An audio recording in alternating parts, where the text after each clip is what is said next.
the West Indies team, Mr. Polad, and the champion himself, Mr. DJ Brovo, who today played his final game in West Indian colours.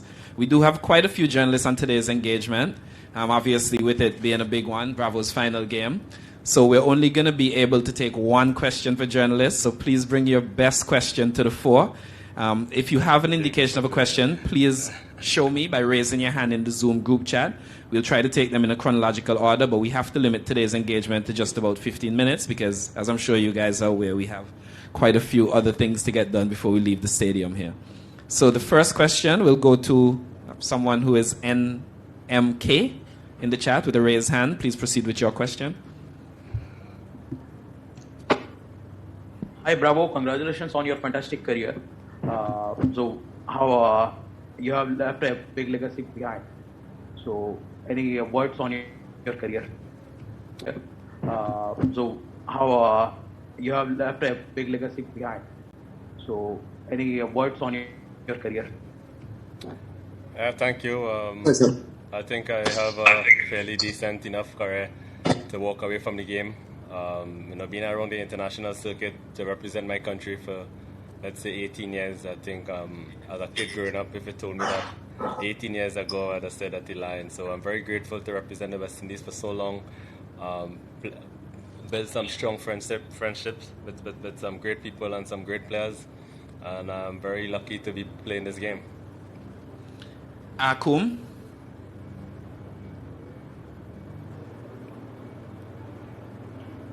Right, Akum, I'm not seeing you taking yourself off mute, so we'll move on to Michelle McDonald. Michelle, please proceed with your question.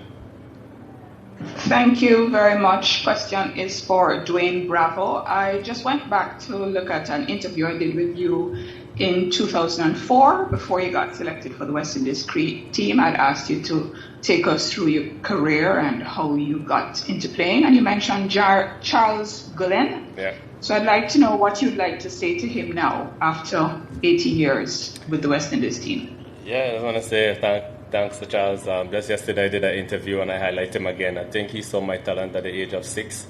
And who knows, I don't know where I would have been if it wasn't for Charles. Spotted me in Santa Cruz playing amongst my friends in a tennis court and give me the opportunity to join the best cricket club in the country, which is Queen's Park Cricket Club.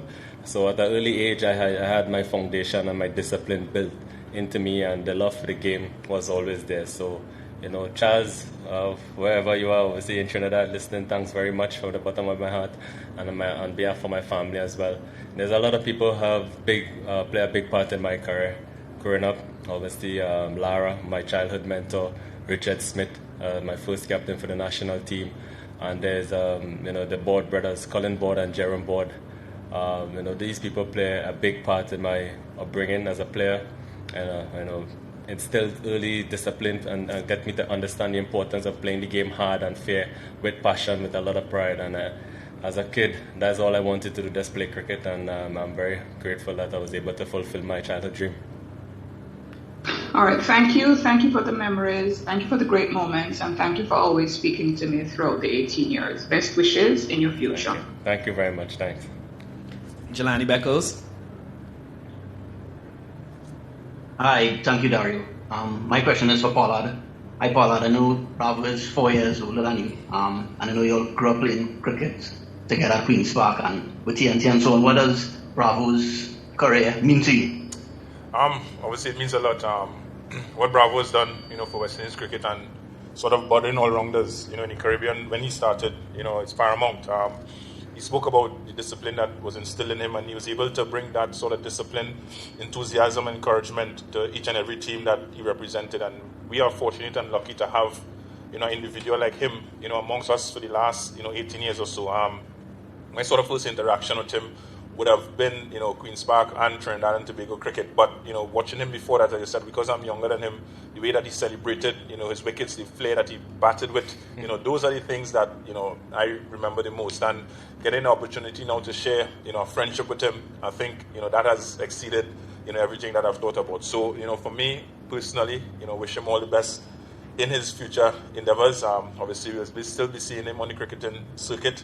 And I'm sure he has a long sort of passion, to give back to West Indies cricket, especially. So long may his career continue, outside of international cricket. And thank you for being, a great role model and mentor for us, budding all-rounders coming to the Caribbean. And I'm sure there's a lot of other youngsters in the Caribbean, still looking up at you and want to tap into that brain and that knowledge of all the, knowledge you have accumulated, over these past 18 years. Thank you. Brandon Caller. Thank you.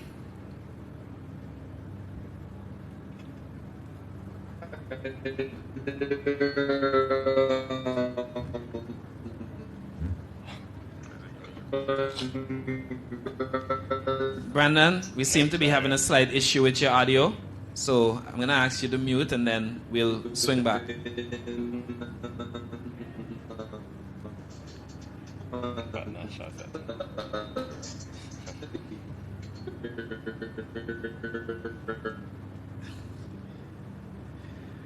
All right, Salman Khan, please proceed with your question. Thank you, bro. Congratulations for a wonderful career. You have served your country for 18 years. Is there any specific reason to retire? And what about franchise cricket? Would you like to continue or that's it for us? Yeah, I will continue playing franchise cricket for a few more years, as long as my body allow me to. My aim, obviously, I retired a few years ago, and with change of presidency, change of leadership comes a change of heart. And I wanted to give back to Westindies because I was still in a good place physically and enjoyed my cricket. And I had a brief chat with Polad and said, I would like to come back and play in the shortest format, which is my specialty. And they gave me the opportunity to play again, and I'm very grateful for that. Obviously, 1 year was hampered by the pandemic, which none of us had control over. But I had committed myself to play for another 2 years for Westindies, and obviously one was spoiled by the pandemic. So I think this was the right moment for me to walk away from the game and now allow the next generation, the younger players who I share very good friendship with, to come through. And they'll still see me around, but more passing on information, as Polly say, and trying to give my experience back to the next group of players. And hopefully they can also have a 12 to 18 year career as well. Shubman Madan. Hi, Bravo. So, first of all, congratulations for the amazing your international career. Observing you since time I started following cricket in 2004. So, for me, I want to ask one thing: what was your special moment in your international career throughout? And moreover, your friendship with Polad is since so long since TNT. So, how want to you express your friendship with Polad and MS? Especially at the Chennai camp. First question, what is it? Best memories. What was your favorite moment in the national career? I have a few. Obviously, getting my test cap at Lords, walking on the field for the first time, that was a special moment. Obviously, my childhood hero, Lara, was the captain. So that moment was very special. Winning the ICC Champions Trophy in 2004 was another special moment for me. My first Test 100 against South Africa, another special moment. And obviously the 2 T20 World Cup, where I put a highly on top there, is another special moment for me. So it's good that I was able to have some kind of success throughout my career. In terms of friendship with Polly, as he said before, obviously I'm a senior, but when he came into cricket at a very young age, we all spotted his talent and his ability. And I think I wish he could have played some Test cricket, but he didn't, even though he was good enough and qualified to play. But having said that, to see the way he went on and become a superstar in the game, and regardless of what people might say with him not playing Test cricket, he has his own legacy and he's a superstar of the game, and we should be grateful. I am grateful to have him as a teammate and more so a friend. Very rare you'll see individuals from the same country, basically almost around the same age, same type of players, share the same kind of bond that we do, because all we want is the best for each other and encourage each other, keep pushing each other. So I'm very happy to have someone like that I can call as a friend, not just a teammate but a friend. And he's one of the main reasons why I also came out of retirement, to give my best to try and see if we could have push for another World Cup title, but it wasn't to be. But I'm still very happy with the way how we lead West Indies cricket in the last 2 years, and West Indies need strong leadership, and he's a strong leader. And this wasn't meant to be, but I know the individual, he will bounce back strong, with his character, and I'm very happy that I was able to be a part of this journey with him. Lennox Aldred. Yeah, greetings. Congrats, Bravo, on your career. That's been entertaining. I joined a little bit late, but I'm not sure. Has Chris also announced his retirement officially? He said halfway.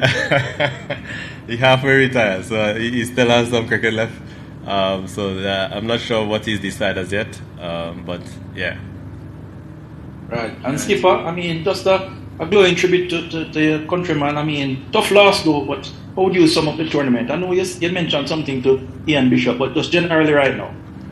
Again, the words remain the same. It has been, disappointing.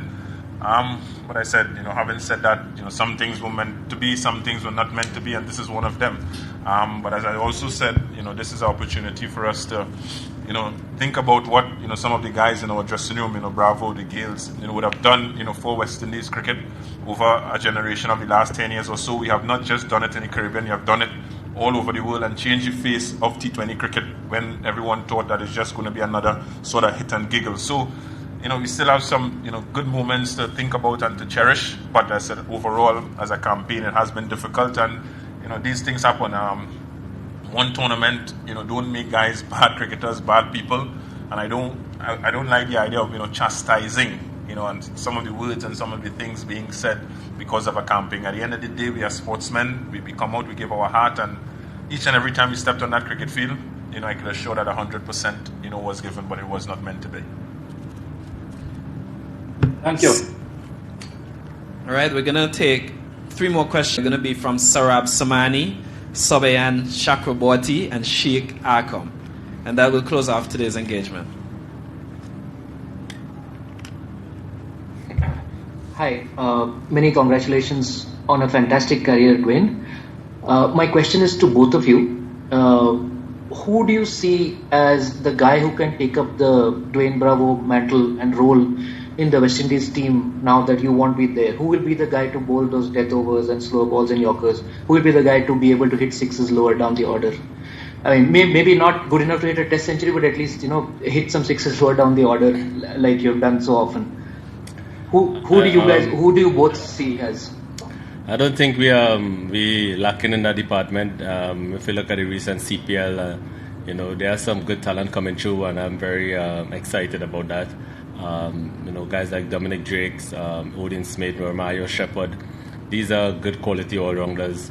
Those are names to look out for as well. They are young players, but with experience and guidance, I think they have the ability. And it's just a matter of allowing them to be themselves and create their own legacy and create their own greatness. With guidance of myself, Polly, Chris, the senior players, just to make sure we keep these young players hungry and learning.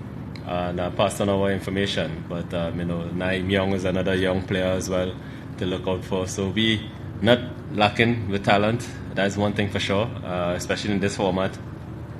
So yeah. Hi Kyran, hi Dwayne. Hi Kyran, hi Dwayne. Subhan Chakraborty from TV9 Network this side. First of all, Dwayne, big congratulations on a fantastic career. Thank you for entertaining us for all these years. My question is to both of you. We have seen some exciting talents in the Caribbean with the CPL and everything. What would be your message to all the youngsters who are dreaming to replicate or replace what Chris Gayle or Dwayne Bravo did for the West Indies? To take that extra leap in that international circuit. For me personally, I'll just tell them that CPL is not the be-all and all of it. There's a lot of higher, better sort of cricket, around the world.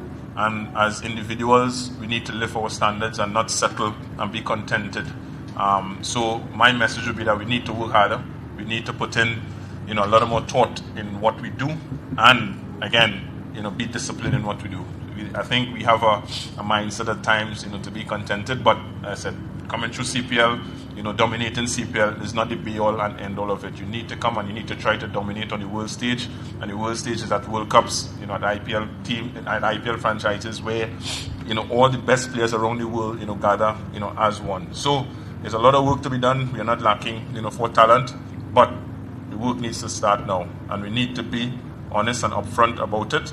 and we need to challenge ourselves in different ways.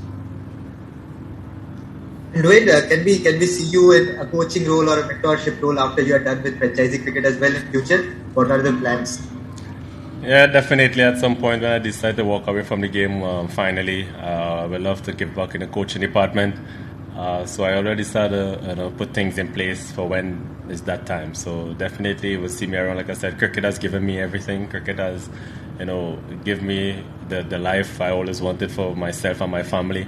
So I think it's only fair I allow to give back to the game that has given me so much. So, and again, I keep encouraging myself because of the talent that I see coming through in Westindies and also whatever team I play for around the world. So definitely will see me involved. First of all, thank you, DJ, for your cricketing services. Polad, Windies got their senior men in the team before the World Cup with a lot of hopes. How do you see that decision now as you end your World Cup campaign today? And also, I want to hear from both of you your favorites. Like, who do you see winning this World Cup? Again, obviously, we brought seniors and our experienced players in this campaign. We thought that we are going to be the ones to get us over the line, to try to defend our title, and it didn't happen. These things happen. It's not the first time you don't qualify in a tournament or anything like that. It's not the first time guys would have failed throughout a campaign. So we gave it our best shot, and our best shot was not good enough, and we accept that. So it's about moving on now and trying to rebuild from here and using the knowledge of some of these guys and the youngsters to come. So let's see what happens in the future. All right, and that'll bring us to the end of today's engagement. On behalf of Cricket Westindies. What about the other question? Who do you think are the favorites for this World Cup? Westindies. All the best to all the other teams that remain in the competition. It has been a good tournament, and may the best team win. On behalf of Cricket Westindies, I want to say thanks to the ICC Media and PR team for putting on these engagements, and thank you for hosting us throughout the past month or so. I want to say thanks to all the media that have taken time out of your busy schedules to be here with us and to pose your questions, as hard as they may be sometimes to answer. And on behalf of everyone, I just want to say congratulations, DJ Bravo, on a successful 18-year career. Thank you for the service to cricket. Thank you for the service to Westindies cricket in particular. And I wish you good luck with everything in all your future endeavors. Skipper, thank you for being here as well. Did you work on that singing?